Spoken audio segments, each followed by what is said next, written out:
마가복음 강해의 29번째 시간입니다. 10장 1절에서 12절까지 본문이고요. 혼인의 본질이라는 제목으로 말씀 전하려고 합니다. 지난주에도 인용해 드렸던 김곤정 선생의 마음의 6가지 얼굴의 사례를 인용하는 것으로 설교를 시작하려고 합니다. 30대 중반의 전문직 남성 G 씨는 1년 전 이혼한 후 다시 어머니와 함께 살고 있었습니다. 이 G 씨는 초등학교 때 부모님이 이혼하신 후 아버지 얼굴을 본 적이 없었다고 합니다. 기억 속에서 부모님은 이혼 전에 항상 다투고 소리 지르고 물건을 던졌다고 합니다. 이혼 후에 G 씨는 어머니가 매일 저녁 풀어놓은 아버지에 대한 비난과 세상에 대한 분노와 하소연들을 혼자서 들으셔야 했습니다. 결국 G 씨는 깊은 만성적 우울과 자살에 대한 생각으로 병원을 찾게 되었고 어머니와의 관계를 탐색하는 것을 극도로 어려워하셨습니다. 다른 사람들에게 엄마에 대해서 이야기하는 것이 너무 불편하고 엄마 얼굴 보기가 미안해서 견딜 수가 없었습니다. 엄마는 아무것도 해준 것이 없고 나에게 너무나도 고통을 많이 주었고 지금도 매일같이 집에서 싸우기만 하지만 뭐 엄마들이 다 그런 거 아니냐고 엄마가 그토록 반대한 이혼을 결국 저지른 자신이 문제가 있어서 그런 거 아니겠느냐고 반문합니다. 이제 치료가 진행되면서 G 씨는 결국 엄마에 대한 복잡한 감정들과 만나게 되었습니다. 그래서 가끔 내가 우리 엄마에게 참 섭섭했구나. 우리 엄마가 좀 심하기는 했구나. 이런 어떤 감정들에 잠시 접촉했다가 방심한 치료자가 은근히 부모를 비난할라 치면 이 G 씨는 갑작스럽게 화를 냈습니다. 아니, 우리 엄마도 불쌍한 사람이라고요. 이렇게 얘기하는 거죠. 학대받고 자란 어른들의 분노와 자학 문제를 다룬 데이비드 첼라니의 사랑의 환상이라는 책을 보면 이런 사람들의 마음이 명료하게 표현되어 있어요. 이런 거죠.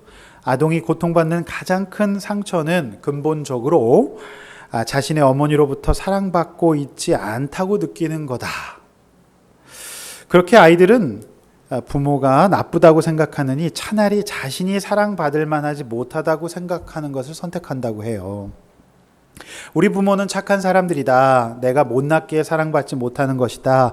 라고 생각하는 것이 나를 낳은 부모가 사실은 부모 자격이 없는 사람이다. 라고 생각하는 것보다 더 낫기 때문이다라고 합니다. 부모는 내가 바꿀 수 없어요. 하지만 나는 바꿀 수 있으니까 부모가 나쁜 사람이라는 것을 깨달는 것은 어리석고 무력한 아이에게는 세상이 무너지는 절망일 것이지만 내가 못난 건 변화의 가능성이 있을 거니까 그 희망을 지키기 위해서 그 분노의 화살을 아이는 자신에게 겨누게 된다라고 하는 이제 전문가의 견해입니다. 여러분 이 사례를 어떻게 보십니까? 이미 G 씨는 30살이 되었고 전문직입니다. 그러나 결혼까지 했지만 아직도 지속적으로 영향을 주고받고 있는 어머니와 아들의 이야기이죠. 여러분 이것을 어떻게 보십니까? 자, 오늘 아무 생각 없이 바리새인들이 이혼에 대해서 던져요. 이 질문을 받으신 예수님은 부모를 떠나라는 것 외에 5가지 결혼 자체에 대한 본질적인 가르침을 행하십니다. 지난주 말씀인 너희 속에 소금을 두고 서로 화목해야 할 중요한 대상이 바로 부부였기 때문이지요. 저는 오늘 이 본문을 가지고 두 대지로 나눠서 전할 건데요. 먼저는 이제 질문하는 바리새인들의 모습 속에서 우리가 교훈 삼아야 될 것과 오늘 이제 본문의 핵심적인 내용인 이제 결혼의 본질, 혼인의 본질에 대해서 함께 교훈받는 시간이 되기를 원합니다. 오늘 첫 번째로 예수님을 시험하는 바리새인들입니다. 1절에서 5절까지의 본문이 바로 그것입니다. 우리 1절에서 5절까지 본문을 다시 한번 정독하도록 하겠습니다. 1절에서 5절 읽습니다. 시작. 예수께서 거기서 떠나 유대 지경과 요단강 건너편으로 가시니 무리가 다시 모여들거늘 예수께서 다시 전례대로 가르치시더니 바리새인들이 예수께 나와 그를 시험하여 묻되 사람이 아내를 버리는 것이 옳으니이까 대답하여 이르시되 모세가 어떻게 너희에게 명하였느냐 이르되 모세는 이혼 증서를 써주어 버리기를 허락하였나이다. 예수께서 그들에게 이르시되 너희 마음이 완악함으로 말미암아 이 명령을 기록하였니와. 네. 마가복음 9장이 끝나고 10장에 들어서는 다시 이제 배경이 유대 땅으로 변합니다. 자, 그 유대 땅에는 누가 거하고 있죠? 유대인들이 거하고 있습니다. 그 유대인들의 리더격인 바리새인들이 예수님을 못마땅하게 여겨서 예수님을 시험에 빠뜨리고자 합니다. 자, 그들이 예수님께 가지고 왔던, 예수님을 넘어뜨리고자 했던 그 시험거리는 바로 이혼에 관한 것이었습니다. 자, 이 바리새인들이 그 이혼을 해도 된다라고 여기면서 가지고 왔던 근거 구절은 신명기 24장 1절에서 4절까지의 구절입니다. 그 설명이 바로 오늘 여러분이 읽으신 이제 본문에 나와 있는 건데요. 이 구절을 근거로 유대인들은 이혼을 당연히 해도 되는 것으로 여겼습니다.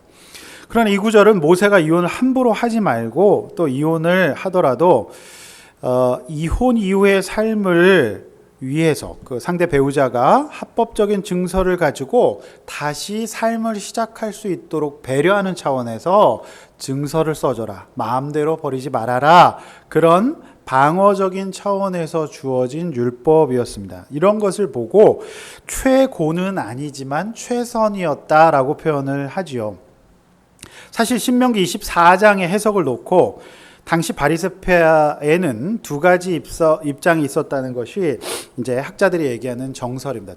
바리새파 내에는 크게 두 가지 양대 산막의 학파가 있었는데, 하나는 이제 샴마이 학파예요. 이 샴마이 학파는 굉장히 보수적입니다. 그래서 그런 율법이 있더라도 이혼은 절대 안 된다. 이거 함부로 해서는 안 된다. 그래서 이혼 불가 입장을 펼쳤던 학파예요. 샴마이 학파.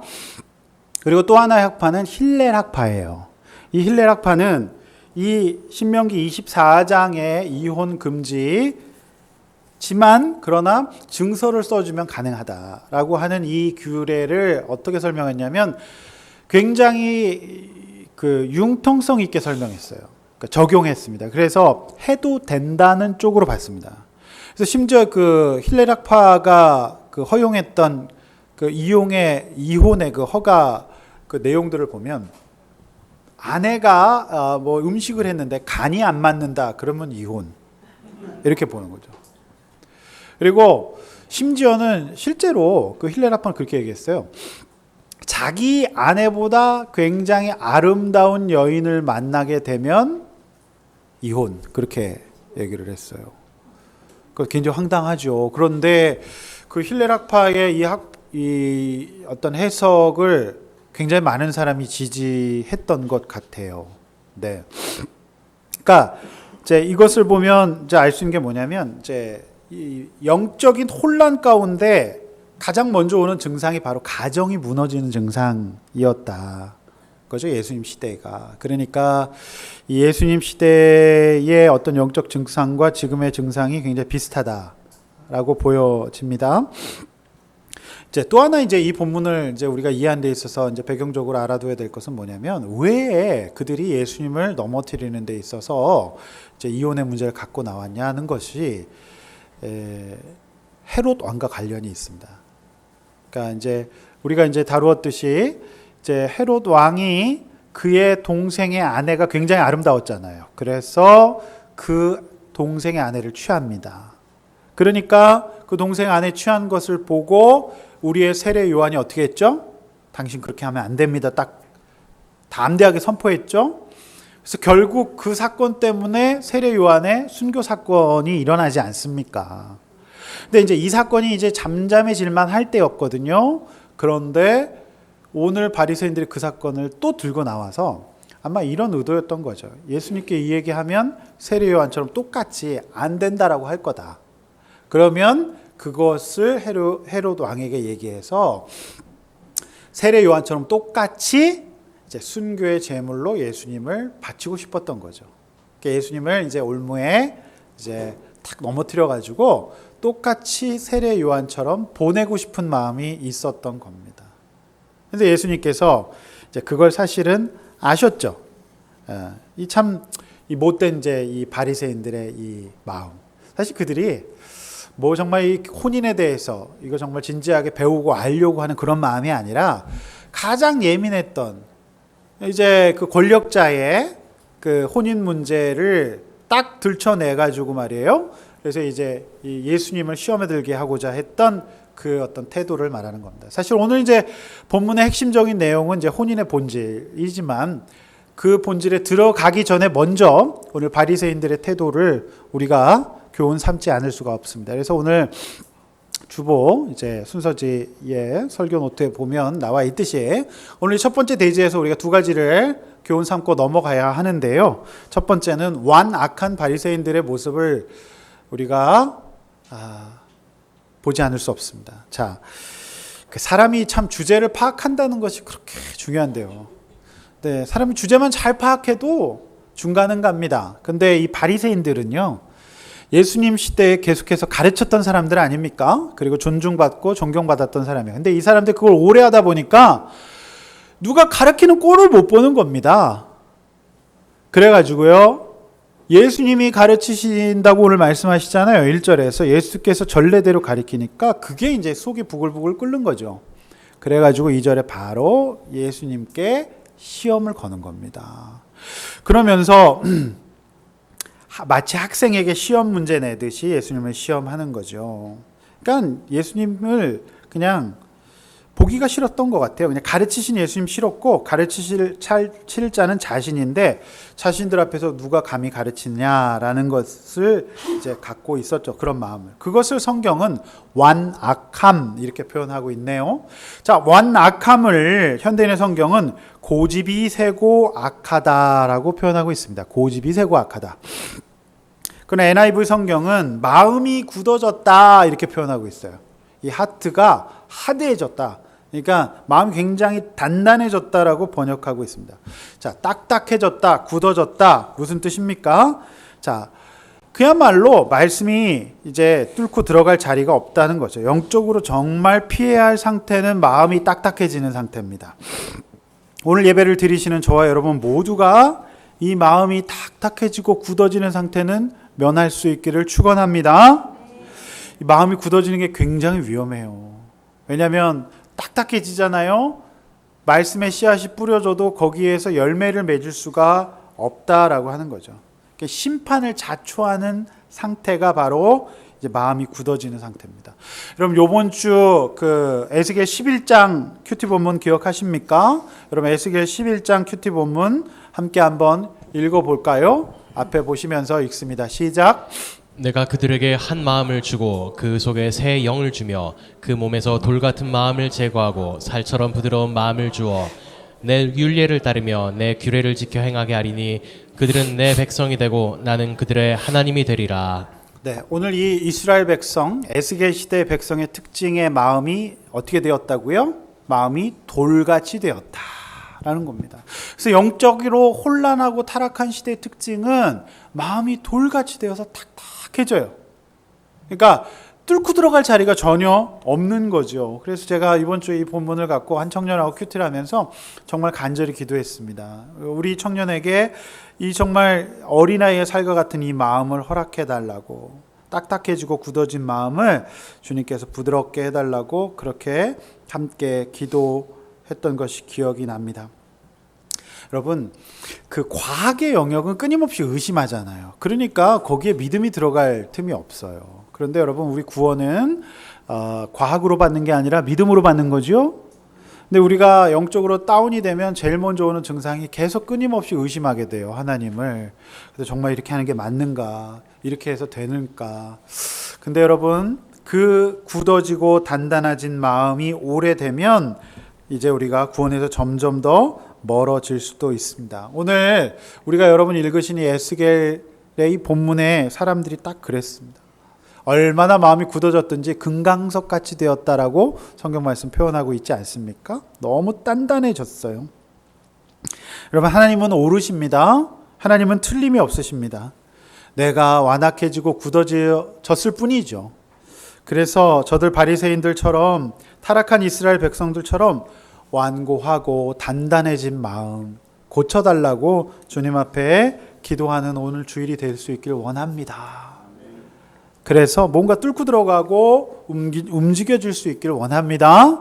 자, 두 번째는 오늘 이렇게 완고한 백성들이 하는 것이 뭐냐면은 성경 말씀을 이용하기 시작해요.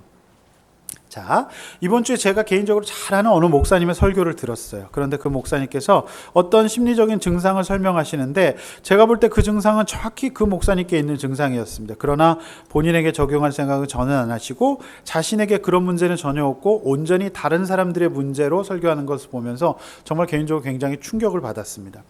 동시에 저는 저를 돌아보게 되면서 저렇게 설교할 수도 있구나, 저게 무서운 거구나 라는 생각이 되어서 나는 그렇게 하지 말아야 되겠다라는 생각을 동시에 또 하게 되었어요. 완악한 바리새인들의 보이는 특징은 성경을 이용하는 것이었습니다. 돌처럼 단단해진 저들은 성경 본래의 뜻은 알려오는 생각도 없고 배우려는 생각도 없고 변화될 생각도 없었어요.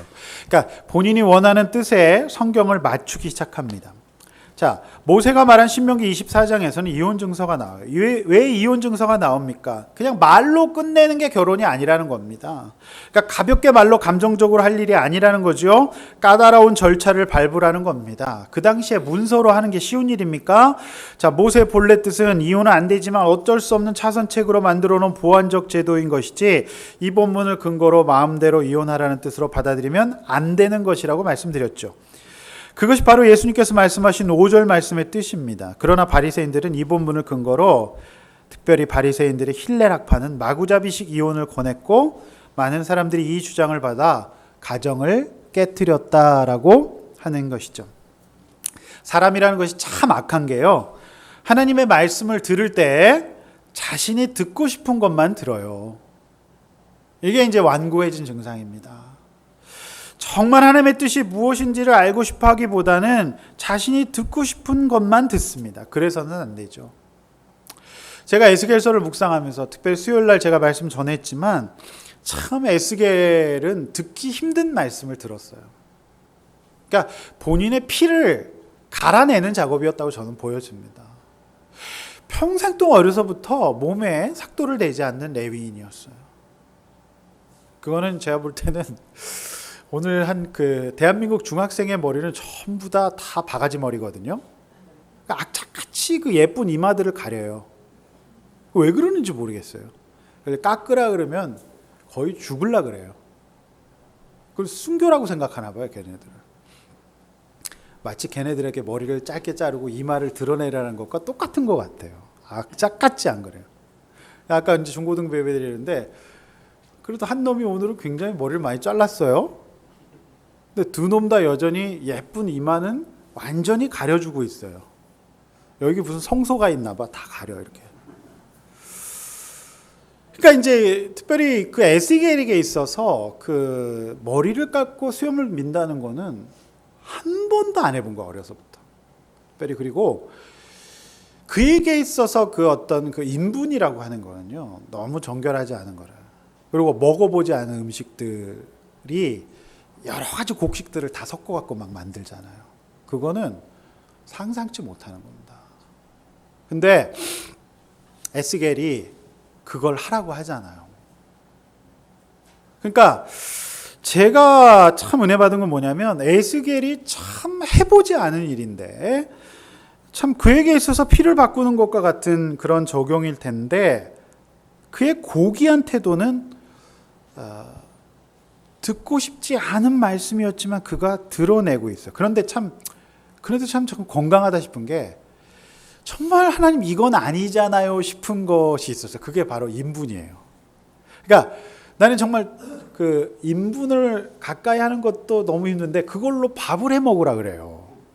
그러니까 에스겔이 하나님 딴 건 다 하겠는데 저 인분으로 밥을 해 먹는 건 못 하겠습니다라고 얘기를 해요. 그러니까 이거 굉장히 건강한 거죠. 그러니까 우리가 하나님 앞에서 순종하고 듣긴 듣되 내가 정말 힘든 문제는 하나님 앞에 정직하게 아뢰어야 됩니다. 그게 필요해요. 그러면 하나님 어떻게 하시죠? 인분을 쇠똥으로 바꿔주세요. 뭐 똥이기는 다 마찬가지지만은 그래도 괜찮은 거죠.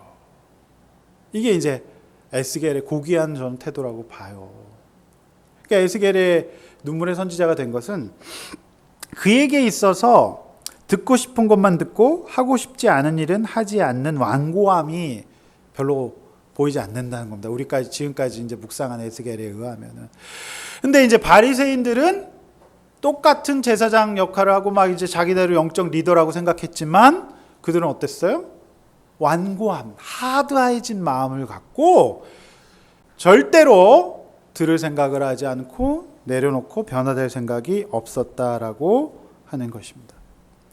사실 그 에스겔이 했던 행동은 하나의 상징적인 행동이라고 말씀드렸어요. 그들 앞에서 인분으로 이제 떡을 해먹고 이제 머리를 빌고, 왜냐하면 그들이 말로 해서 듣지 않으니까요. 그래서 우리 부모님들이 자녀들에게 영적 행위를 할 때, 또 배우자에게 영적 행위를 할 때 중요한 것이 그런 어떤 영적인 상징 행위들, 잘라버리는 상징 행위들이 조금 필요할 때가 있어요. 네. 뭘 해야 될지가 이제 제가 수요일 날도 그런 말씀을 드렸잖아요.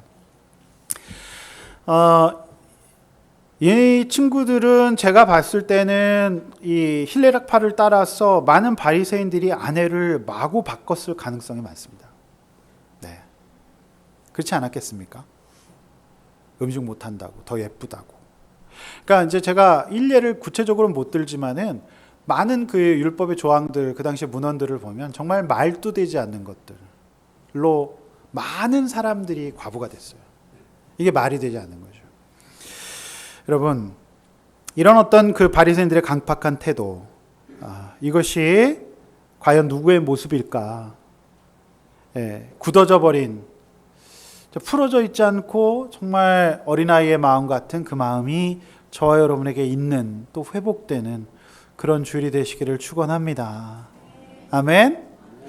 정말 그 완고한 마음이 뭐냐면, 저희 아들이 고등학교 2학년인데 야, 수아야, 조금만 공부 더 하자. 그런데 싫어, 안 돼, PC방 가야 돼. 딱 이게 완고한 마음이에요. 절대 안 된다는 겁니다. 정말 완고해요. 숨이 턱턱 막히죠. 근데 영적으로 우리의 마음속에 그런 완고한 마음이 있을 수 있어요. 딱 여기까지입니다. 이 바리새인들이 딱 그랬습니다. 그리고 듣고 싶은 대로 듣고, 오늘 이 말씀, 신명기 24장 그 말씀의 뜻이 아닌데 그 말씀의 뜻을 본인 유리한 대로 해석하는 어떤 어리석은 모습을 볼 수가 있다는 것입니다. 여러분, 이 두 가지 이 말씀을 보면서 저는 첫 번째 대제에서 오늘 이 적용을 해야 된다고 봐요. 첫 번째, 한번 읽어볼까요? 나의 고집이 세고 완악한 마음은 무엇입니까? 자, 내가 고집이 세고 완악한 건 뭘까요? 내가 참 진짜 이거는 정말 죽으면 죽었지 안 해. 이런 건 뭔가요? 두 번째, 듣고 싶은 말씀만 듣는 사람 아닌가요? 막 서로 막 옆구리 찌르고 난리 났는데 그러지 마시고요. 그냥 듣고 싶은 말씀만 듣는 사람은 아닌가요? 요게 이제 우리가 이제 꼭 적용해야 될 내용이에요. 오늘 우리의 마음들을 바꿀 수 있길 축원합니다. 네. 우리 에스겔의 그 마음, 우리도 한번 가져봅시다. 기왕 인생 사는 거, 별 인생 없어요. 우리가 그냥 인생 사는 거 그래도 에스겔처럼 하나님 앞에서 우리가 그의 주의 말씀 듣고 안 가봤던 그 길 가볼 수 있는 저와 여러분 될 수 있기를 간절히 축원합니다. 그거 하려고 오늘 우리가 예배 드리는 것 아니겠습니까? 자, 두 번째, 예수님이 말씀하신 이제 혼인의 본질로 넘어갑니다. 자, 이제 본질적인 논의죠. 자, 본문 6절에서 12절 말씀 우리 다시 한번 정독합니다. 창조 때로부터 사람을 남자와 여자로 지으셨으니 이러므로 사람이 그 부모를 떠나서 그 둘이 한 몸이 될지니라. 이러한즉 이제 둘이 아니요 한 몸이니 그러므로 하나님이 짝지어 주신 것을 사람이 나누지 못할지니라 하시더라. 집에서 제자들이 다시 이 일을 물으니 이르시되 누구든지 그 아내를 버리고 다른 데 장가드는 자는 본처에게 간음을 행함이요 또 아내가 남편을 버리고 다른 데로 시집가면 간음을 행함이니라. 네. 말씀드린 바 있듯이 이 바리새인들이 이혼에 대해서 질문한 것은 배우려고 한 게 아니라 예수님을 시험에 들게 하려고 밑밥을 던진 겁니다. 근데 예수님께서 그걸 탁 받으시더니 굉장히 본질적인 양육을 지금 하십니다. 이혼에 대해서 물었더니 결혼의 본질, 혼인의 본질을 모르고 있는 저 바리새인들. 그러니까 이 구약의 신명기 24장을 갖고 이혼의 근거로 삼고 있는 저들을 신명기보다 더 앞에 창세기에 하나님께서 혼인을 만드셨을 때, 더 나아가서 남자와 여자를 만드셨을 때 혼인이란 제도의 본질을 설명하셔서 그들이 알고 있지 못하고 있었던 그 어떤 본질을 예수님께서 지금 알려주신다라고 하는 겁니다. 저 같으면 빈정상에서 안 가르치셨을 것 같아요. 그냥 거기까지 됐다. 그리고 그냥 너 지금 속 뻔히 보이는데 내가 너의 시험에 내가 넘어갈 것 같니? 가. 이렇게 하고 말 수도 있겠죠. 근데 저는 참 이 부분을 보면서 참 예수님 속 좋으시다. 네. 또 이거 이 친구들한테 또 이제 양육을 하시네. 근데 이 친구들 좀 잘 들었으면 좋겠다 싶은 생각이 들었는데요. 근본적인 가르침을 하시기 시작합니다, 예수님이. 그래서 우리 예수님이신 것 같아요. 오늘 저 여러분들에게도 끝까지 포기하지 않고 말씀을 들으신 예수님의 은혜가 깨달아질 수 있기를 원합니다. 아멘. 네. 그래서 이제 이 혼인의 어떤 본질을 보면서요, 이제 혼인하신 분들은 내 혼인 생활에 어떤 이 본질적인 혼인 생활에서 멀어진 것은 없는지를 보시고 잘 적용하셔서 정말 행복한 혼인 생활 되시기를 원합니다. 그러니까 이 설계도예요. 하나님이 이제 여러분 내비게이션 찍고 오늘 오셨을 텐데 빠른 길로 우리 인생의 내비게이션 성경이거든요. 이제 내 결혼 생활의 설계도인데 그것과 상관없이 막 가니까 돌아가게 되고 엉뚱한 길로 가게 되고 싸우게 되는 거거든요. 그래서 오늘 우리가 이걸 배울 수 있기를 원하고요. 또 이제 혼인을 이제 해야 될 우리 청년들 같은 경우에는 이 설계도에 따라서 혼인을 준비하시기를 바랍니다. 아멘. 네. 자, 그래서 오늘 이제 이 본문 가운데 5가지 혼인의 원리가 나와요. 이 5가지 혼인의 원리를 하나하나 살펴보면서 우리가 묵상하고 적용하기를 원해요. 첫 번째 본문에 나온 혼인의 원리는 다름을 인정하라는 거예요. 다름을 인정하라. 자, 6절이죠. 창조 때부터, 원래부터라는 겁니다. 사람을 남자와 여자로 지으셨으니. 달리 지으셨어요. 다른 겁니다. 근데 연애 때는 참 이 다른 것이 매력이 되어서 연애를 했는데요. 참 희한하게 결혼을 하는 즉시 이제 나랑 똑같이 맞춰달라고 조르기 시작해요. 그거 참 희한하죠. 왜냐하면 혼인의 본질을 미처 모르고 결혼했을 가능성이 많아요. 혼인은 우리가 남자와 여자로 얼마나 다르다는 것을 이제 온몸으로 배워가는 것입니다.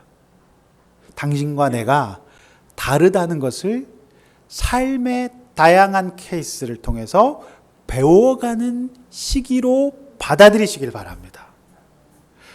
근데 참 아직도 제가 볼 때는 이제 인정할 만도 한데 아직도 이해가 안 된다고 막 그러시는 부모, 도대체 이해가 안 된다고. 그거 이해하기를 내려놓으시길 바랍니다.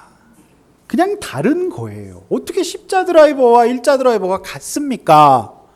자, 히브리어로 남자의 그 히브리어 표현이 이쉬라고 해요.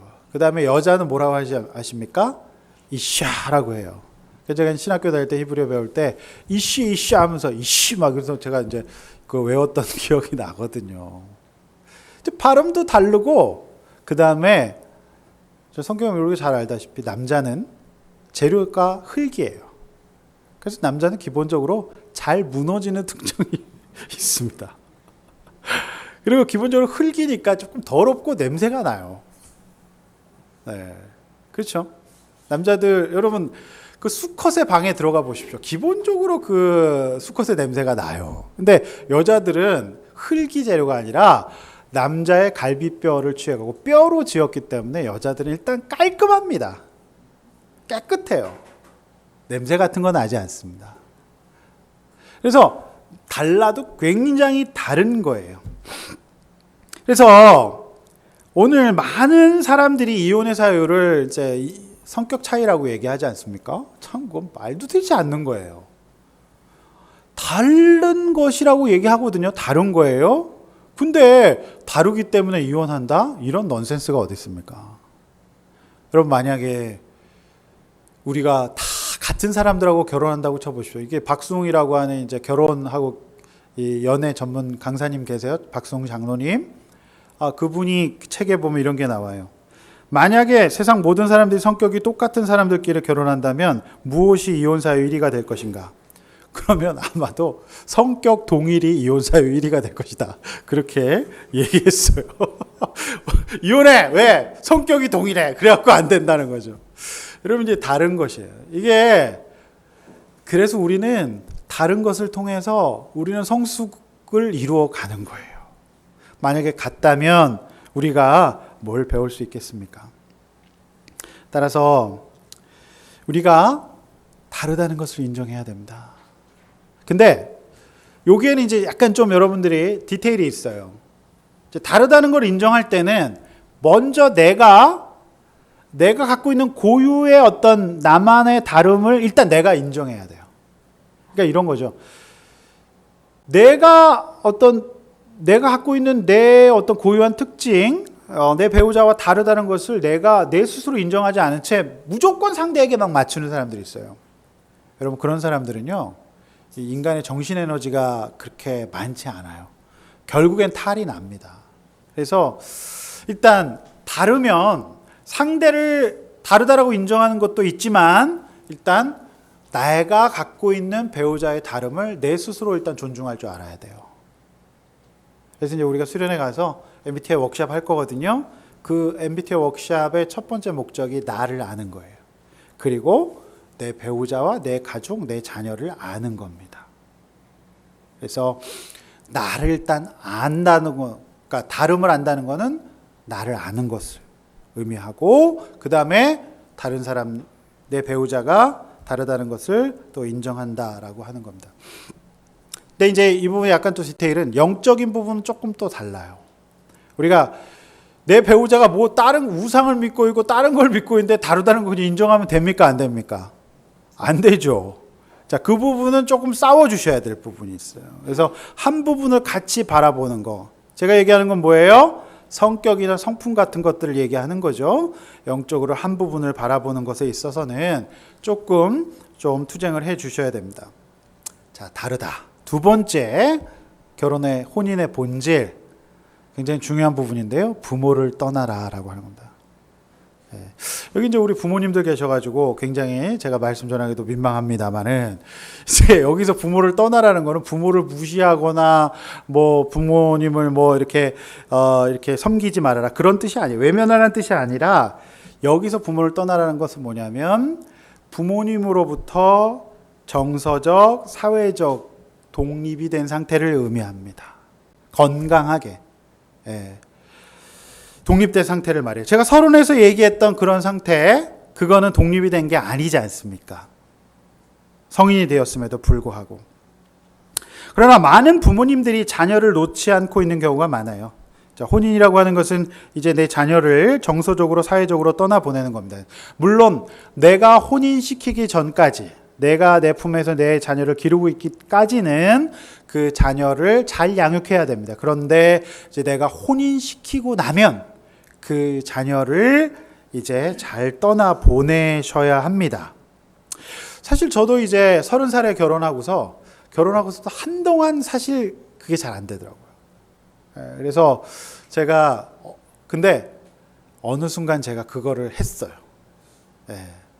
그러니까 제 가정의 질서가 굉장히 많이 잡혀 있게 되는 것을 제가 봤거든요. 가족학자들은 그렇게 얘기해요. 우리 가족의 부부의 침대에는 발이 12개가 있다라는 말이 있습니다. 유명한 이론인데요. 일단 부부의 발 4개가 있죠. 그다음에 양쪽 부모의 발 4개씩 더해서 총 12개가 있다라고 하는 겁니다. 그러니까 한 부부가 살아가는 데 있어서는 양쪽 부모의 역할들이 계속해서 있다라고 하는 것입니다. 특별히 자식이 우상이 된 우리나라의 현실에서는 부모님도 자녀도 모두에게 힘든 적용이 바로 이 적용이 아닐까 싶은 생각이 듭니다. 여러분, 그린라이트라고 하는 그 청년들의 그 연애 상담을 하는 그런 프로그램이 있어요. 그래서 쭉 둘러앉아고 자기 연애 얘기를 막 해요.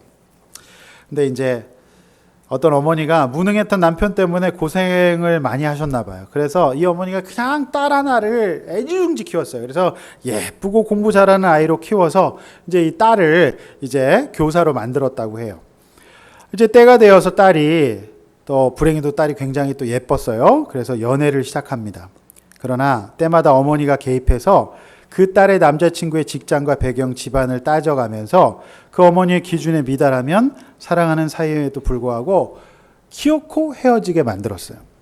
그렇게 수차례 만들었다는 거죠. 그런데 한 번은 이제 딸이 정말로 사랑하는 청년을 만났어요.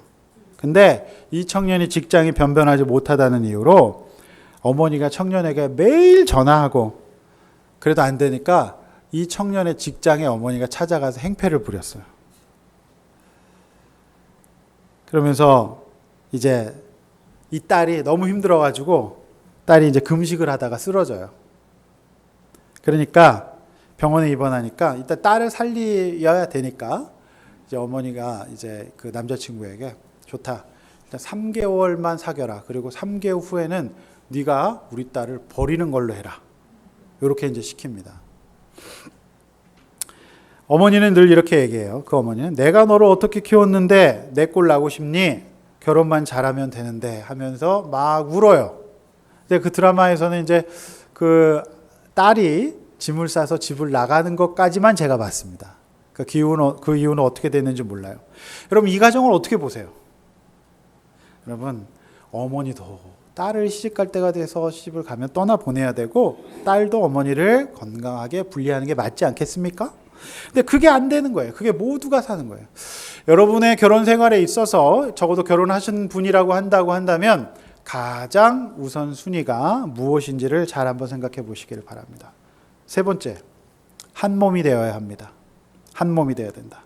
자, 둘이 아니라 한 몸이라고 말씀하고 있죠. 자, 여기서 한 몸을 이룬다는 것은 영적, 육적, 정서적 연합을 얘기해요. 그러니까 가장 결혼 생활에서 중요한 것은 부부가 둘이서 한 목적을 바라보고 있어야 되고 같은 마음을 갖고 있어야 되고 하나님께서 만들어 오신 가정의 중심이 되어야 합니다. 이게 굉장히 중요한 핵심이 되는 거죠. 그러므로 이 신비한 연합을 한 번쯤은 이루어 보셔야 됩니다. 저는 이제 캐톨릭 구교의 신부님들이 결혼하지 않잖아요. 저는 굉장히 그걸 무슨 결혼하지 않는 것을 자랑 삼아 얘기하시는데 저는 목양에 거의 도움이 안 된다고 봅니다. 이 신비한 연합을 이뤄보지 않고 어떻게 강론을 하시려고 그러시는지 굉장히 제가 볼 때 이론적이실 것 같아요. 그렇지 않겠습니까? 여러분, 그리스도의 연합과 부부의 연합을 비유하고 있어요. 성경에서는. 굉장히 신비스러운 것이다라고 하는 거죠. 근데 사단은요, 우리를 어떻게 하냐면 자꾸만 이제 부부가 한 몸이 되어서 연합을 이루는 것이 아니라 자꾸 친구들과 한 몸이 돼서 연합을 이루게 해요. 그래서 막 술자리 우리가 남이죠. 그러면 우리가 남이가 막 이러면서 우리가 막 하나다 막 이렇게 하면서 막 쓸데없는 곳에서 연합을 이루도록 막 권장합니다. 그 다음에 이 세상에 제일 중요한 게 회사다. 여러분, 그런 거 없습니다. 가장 중요한 게 부부예요. 가장 중요한 게. 여러분, 부부가 각방을 쓰시면 안 됩니다. 반드시 한 방을 쓰시길 바랍니다. 저는 천국 갈 때까지 그렇게 할 겁니다. 반드시 한 방을 쓰시길 바랍니다. 이제 좀 그런 경우가 있는 것 같아요. 이제 나이가 좀 드시면 한 방을 쓰시는데 각자 싱글 침대를 쓰시는 분들도 계셔요. 저는 그렇게 안 하려고 생각하고 있는데 그거는 한 방일까요? 각방일까요? 요즘 점점 그런 부부가 많아져요. 그러니까 방에다가 중간에 섬을 만들고 이제 싱글 침대를 놓고 쓰시는 분들 많으신데 저는 되도록이면은 한 침대 쓰시기를 권장드립니다. 왜냐하면 영적 육적 연합이 중요하기 때문에 그렇습니다. 같은 말씀을 듣고 서로 같은 언어를 쓰는 것 매우 중요하다라고 하는 겁니다. 네.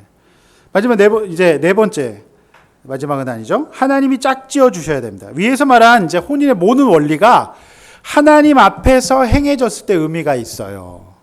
보십시오. 하나님 없는 결혼 생활은 논의 자체가 불가능해요.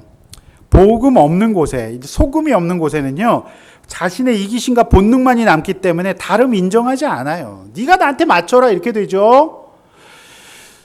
굉장히 마음이 완고해질 수밖에 없어요. 복음이 없으면. 그러니까 이제 네가 나한테 맞춰라 이렇게 되겠죠.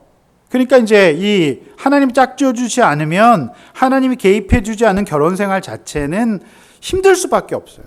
그리고 부모를 안 떠나죠. 절대 안 떠납니다. 기독교 믿지 않고 유교를 믿는데 어떻게 부모를 떠나겠습니까? 또 여러분 어때요? 예수님 잘 믿지 않으면 배우자와만 한 몸을 이루기를 거부하죠. 왜 꼭 그렇게만 살아야만 되느냐? 자유롭게 살자. 그렇게 얘기하죠. 그래서 신결혼이 굉장히 중요해요.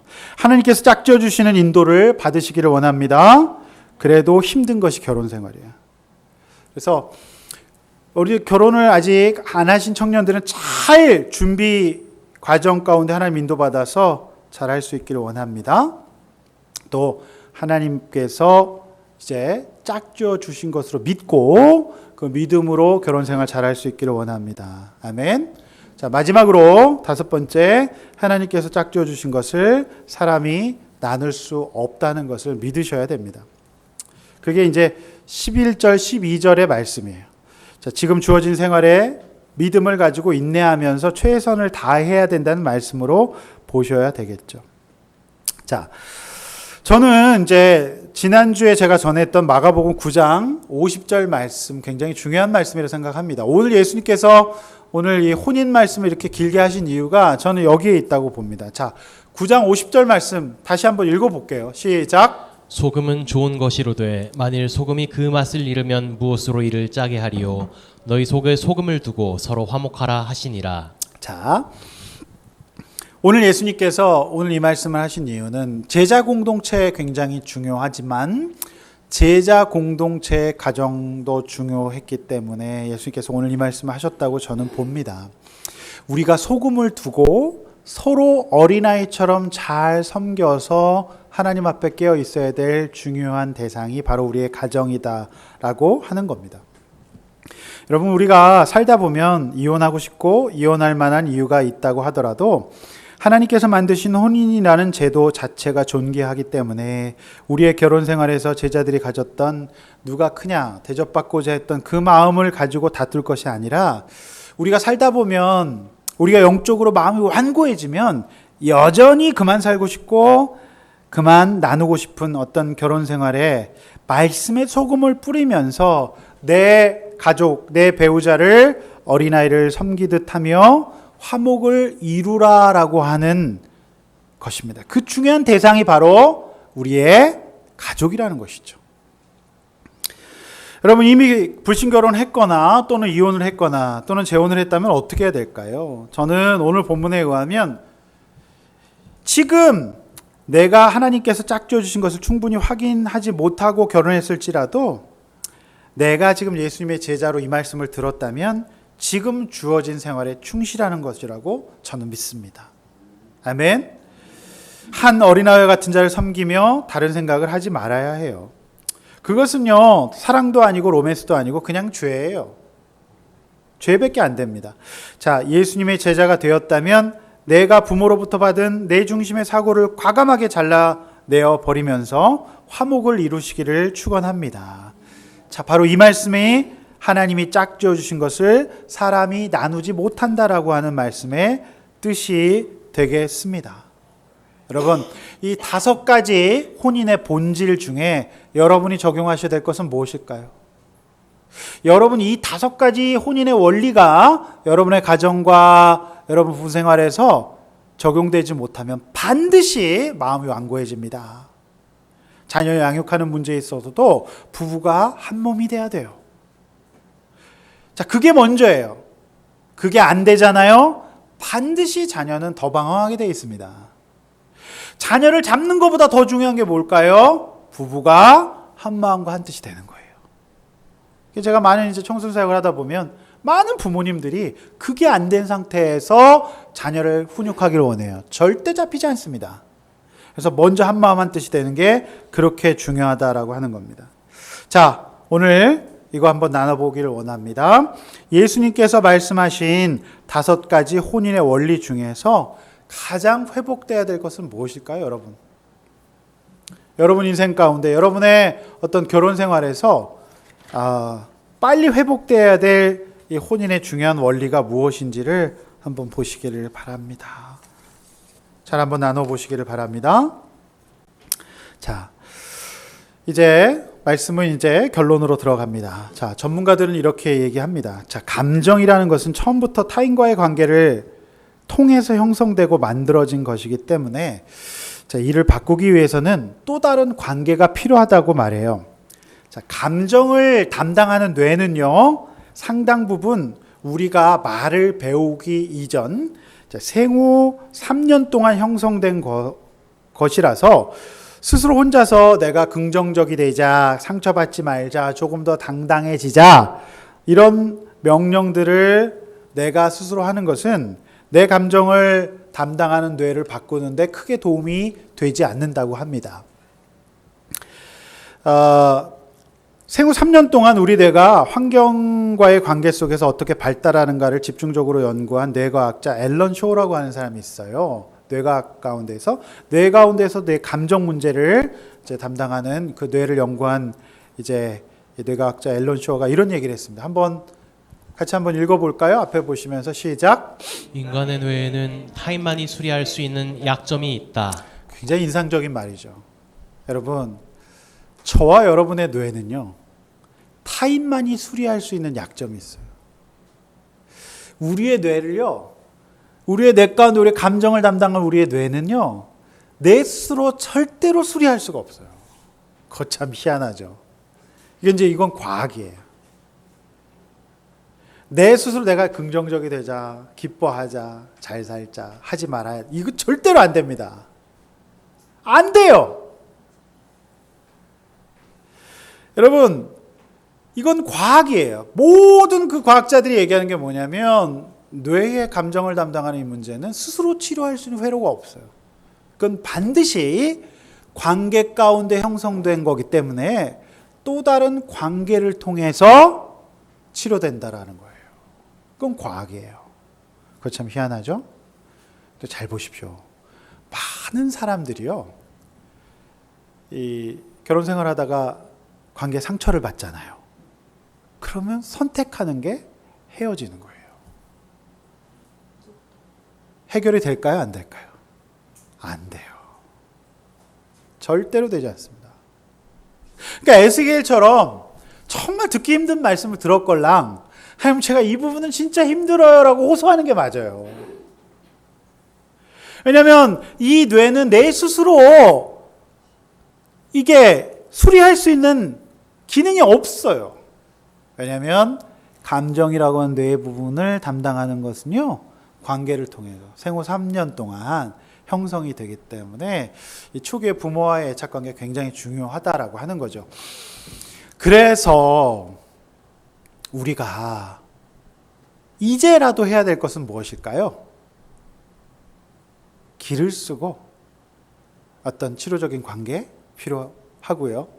더 나아가서 양육과 목장 같은 것을 통해서 사실 내가 얘기하지 않아도 될 만한 것들이라든지 내 인생의 핵심적인 문제, 또 내 삶을 이렇게 보여줌을 통해서 그 문제를 관계에서 풀어나가야 돼요. 그래야만 우리가 건강한 사람들이 될 수 있다라고 하는 겁니다. 여러분, 인간의 뇌는 타인만이 수리할 수 있는 약점이 있다 그래요. 저는 근데 이 약점이 복음이 개입할 수 있고, 그 다음에 이제 이 공동체가 개입할 수 있는 놀라운 하나님의, 창조주 하나님의 세팅이라고 믿습니다. 우리 뇌를 지으신 분이 누구실까요? 하나님이기 때문에 그렇다라고 하는 것이죠. 말씀 맺습니다. 바리새인들은 완악한 모습으로 변화되지 않으려고 했어요. 그리고 말씀을 자기 마음대로 해석하면서 이용했어요. 그리고 예수님을 시험하려 했죠. 그러나 우리 예수님은 9장 말씀을 이어서 진정으로 소금을 두고 화목해야 될 중요한 대상 중 하나가 무엇이라고요? 우리 혼인관계예요. 여러분의 혼인관계에 주의 말씀에 소금을 뿌려 오늘 배우신 결혼관계의 본질을 회복함으로 말미암아 건강한 인생 되시기를 원합니다. 진짜 저 인간 이제 내가 안 볼 거야. 그래서 제일 어리석은 방법은 뭐냐면 배우자가 밉다고 말하라는 방법이에요. 에헤이, 또 배우자 쳐다보시네. 말 안 하는 거 그만큼 어리석은 게 없어요. 직면해서 해결해야 됩니다. 대화로 풀고, 그런데 그게 생으로 대화한다고 되는 게 아니에요. 말씀에 소금을 두고 이걸 갖고 같이 가고 둘만 있을 게 아니라 함께 또 다른 관계 속에서 다른 사람들과의 어떤 유기적인 관계 속에서 어떤 지체의 관계 속에서 풀어 나갈 때 우리는 비로소 건강한 본질적인 결혼 생활을 할 수 있을 줄로 믿습니다. 아멘. 이 모든 것들이 여러분의 결혼 생활에 귀한 회복의 통로가 될 수 있기를 원합니다. 다름을 인정하십시오. 아멘 하십시오. 다름을 인정하십시오. 부모를 건강하게 떠나십시오. 영육간에 하나가 되십시오. 하나님이 짝지어 주신 것을 나누지 못합니다. 이 5가지 혼인의 본질을 깨닫고 적용하는 저와 여러분 되시기를 주님의 이름으로 축원합니다. 우리 찬송하고 기도하겠습니다.